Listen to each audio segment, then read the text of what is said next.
So obviously, when a mass shooting takes place, you see a lot of people's opinions about it, and you read a lot of stories about it. And of course, in this case, we got 2 different mass shootings, which is probably a good thing in a weird way. At least the fact that it seems like there's 2 different ideologies that worked in both of the shooters, 2 polar opposites. Although, to be quite honest with you, as a conservative, I'm a little skeptical when I see, and there is some information to suggest that this guy definitely isn't conservative as I know conservatism to be. So, but that's neither here nor there in regards to what I wanted to talk about. I think what I wanted to talk about was, what causes somebody to do something like this? It's beyond ideology, right? Because let's just say, for instance, that the El Paso guy is a right-winger, and then the Dayton guy is a left-winger. So let's just take ideology out of it, right? I think it's very illustrative how we, as the viewing public, behave after something like this. And it seems like we sort of retreat to our ideological corners. People on the left instantly come out and say gun control. People on the right come out and then they're, defending, obviously, the gun control allegations. Maybe talking about whatever else, cultural differences, religious differences, or whatever. And the thing that what struck me in this whole situation is when people, so what do we do? The people that you hear, whether it be your neighbors and your friends in person or on social media, or whether it's the media themselves, what do they say, about just this and anything, right? They're saying somebody's got to do something. This sort of talk happens all the time. Not just, I've seen it in social media in reflex to the mass shootings, but this happens when you watch the media. Somebody's got to do something. Well, what does that tell people to do? What does that say to the individual? Because I'll tell you, at the same time when they're saying to you, somebody has to do something, they're pouring hopelessness and in an absolute just I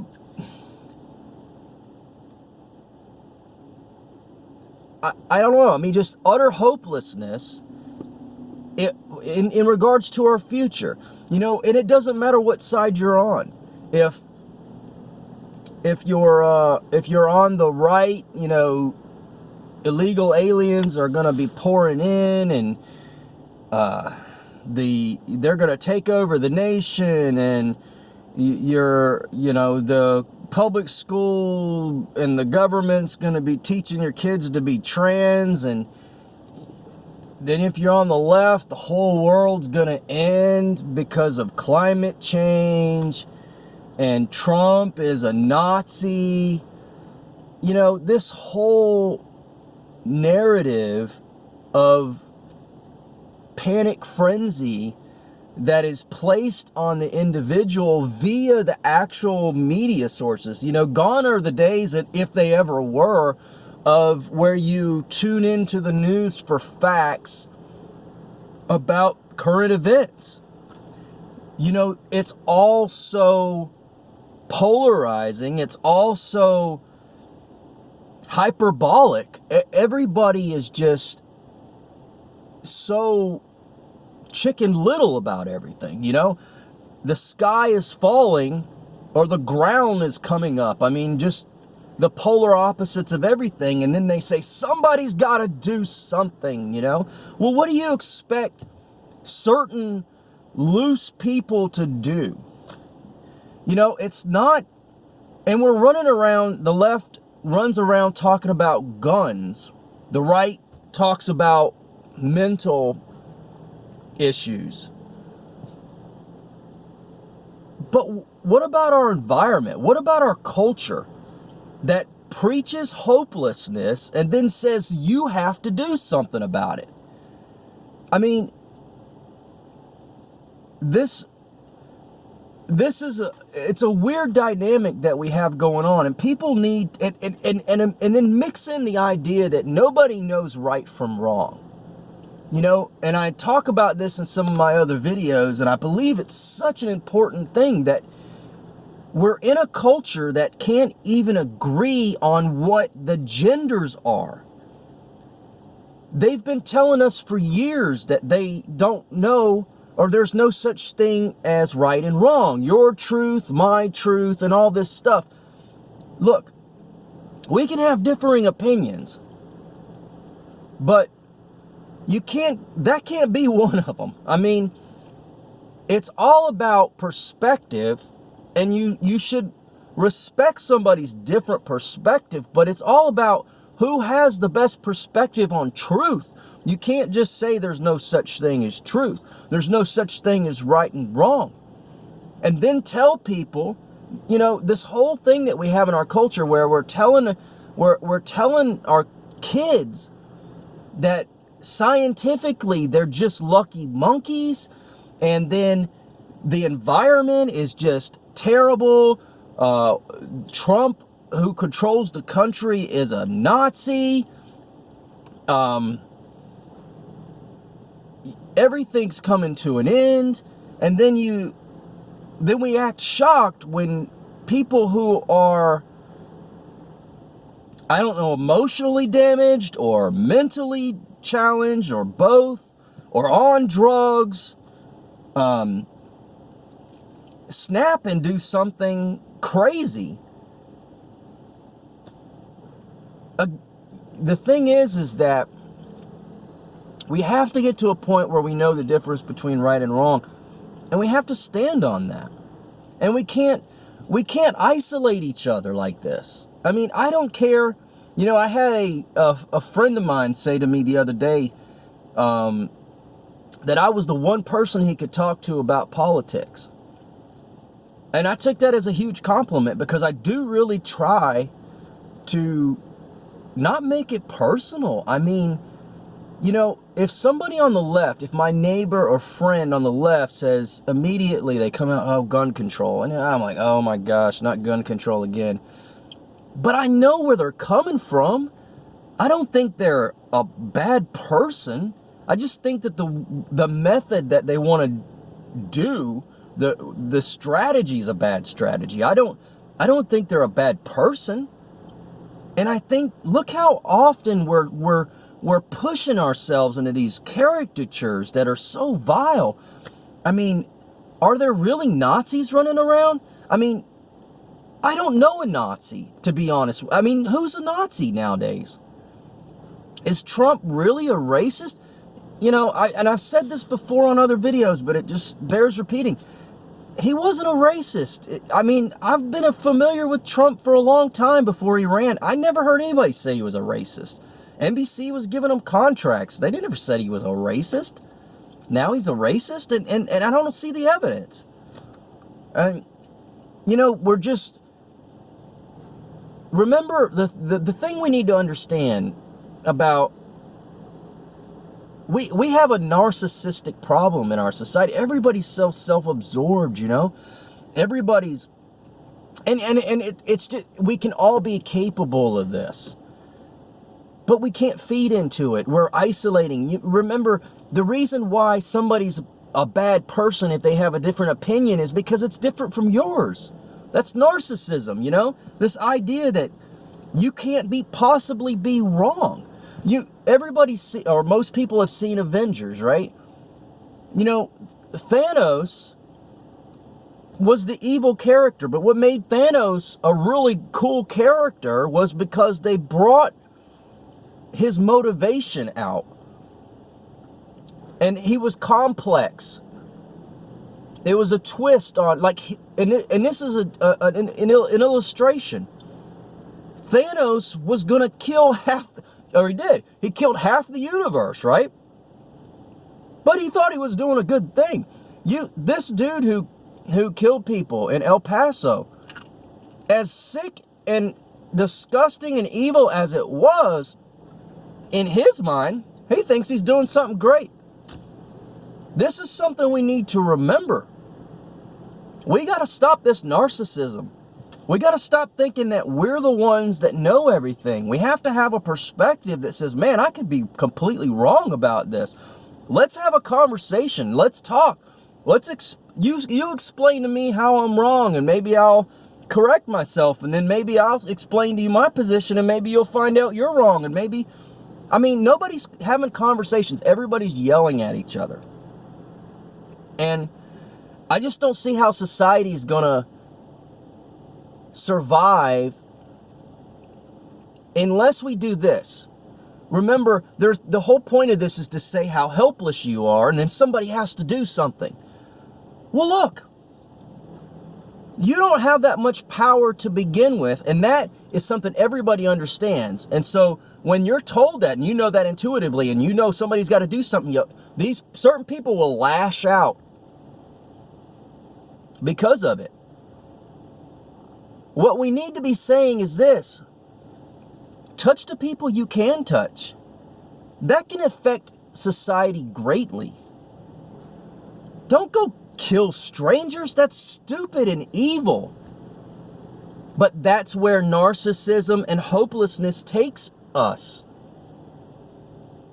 We have to be where we're of the mindset of not alienating. Don't throw a title of hate. Don't call somebody a racist if you just because they have a different opinion than you, or a Nazi. Even the right can be, can do this. People who are pro-abortion, we call them baby killers and stuff. How does that's not winning them to an argument, right? We got to have a conversation and talk about why we have the opinions that we have and what's best for all of us. And above all, we have to grow family. We have to grow friends. We have to be nice to each other. That's where great change happens. When a talking head on the TV is telling you somebody has to do something, well, that's what you got to do. You don't sit in angst and all get frustrated at the world.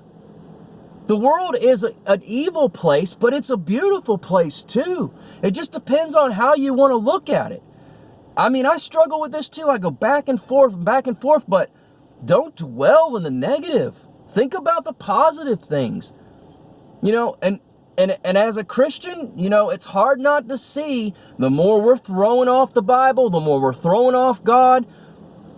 You think when you throw God out of the equation, you're not throwing order out of the equation? And then when you throw order out, how is that not chaos? And when chaos is all that surrounds you and all that is in your perspective, how does that not breed hopelessness?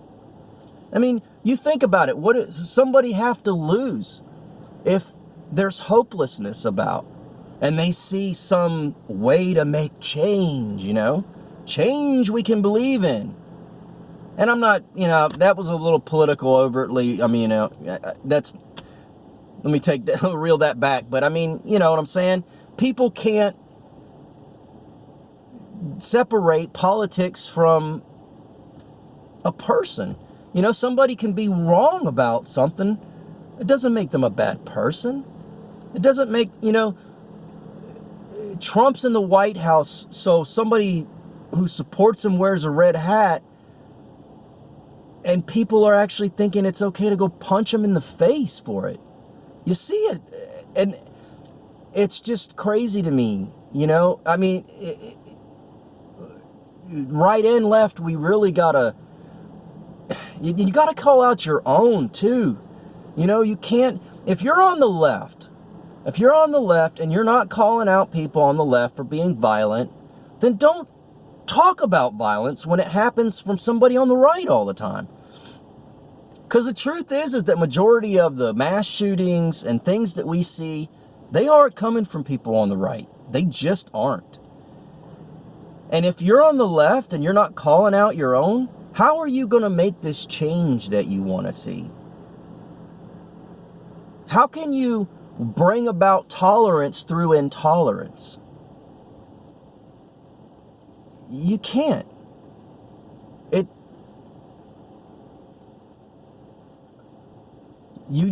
you want to be the change, you have to be the change within the people, within your neighbors. Remember, these people lash out. They go and they shoot strangers.